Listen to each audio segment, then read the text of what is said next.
Some world, according to Ray Avery. Me.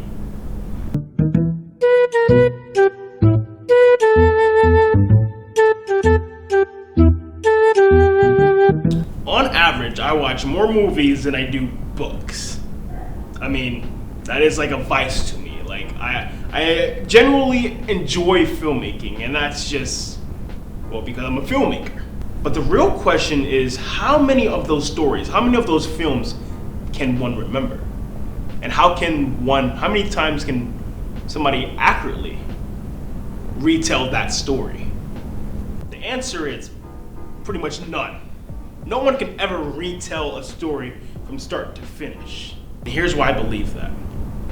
The amount of times me and my bro Jason watch an MCU movie is probably in the double digits, or probably even more.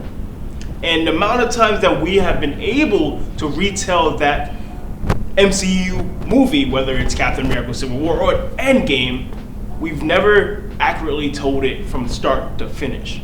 No matter how cliche the story may be, good guy beats bad guy. No one movie is ever the same, and that's the beauty of filmmaking. If everyone watching the same movie in one movie theater left that movie theater thinking the same exact thing as each other, then did the filmmaker really do a good job at his job? I don't think so. Because what many people tend to forget about filmmaking, it is an art form. And art is deceptive to the receiver. And if it's deceptive to the receiver, then why should everybody watching one film leave that movie theater thinking the exact same way about that film? And unless you've been living on a rock all your life, nothing in this world is ever truly what it seems. Whether that's conspiracies or JFK story or me in general, nothing is ever what it truly seems. Which is one of the main reasons why nobody could ever remember a story fully. Because if you did, and if you say you do, that's a damn lie, and you should not be lying to your friends at all.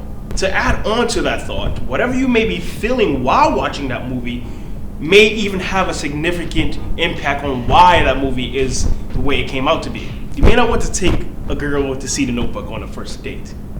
Same as you may not want to take a preacher to go see Magic Mike in movie theaters. And that's just the thought of us as human beings. We assume a lot of things, and assumptions is a huge role into why we tell us certain things and why we even look at certain things the way we do. I personally have not allowed things that aren't important to my well-being to be in my thought process. But that also may be a huge point to why I have such judgment or poor judgment towards a lot of movies. But who's to say any judgment is truly poor? However you may see or view a film is initially what you will remember that film by. So the next time you may hear critics say something good about work that you despise or something bad about work that you love, understand that that is their own opinion, and opinions are a huge role into why us as human beings, not only in film, but in life, we should take every single word and every single sentence into consideration. You know, everybody has different opinions on different things, whether it's politics, filmmaking, or just games or human life. And what's important to remember is that everything is always deceptive. Everything is always different to one another, which is why films will never be exactly what it seems. This is why we will never be able to tell a story 100% from start to finish the way how it was presented. And that's why nothing is ever what it seems. But that is just some world, according to me.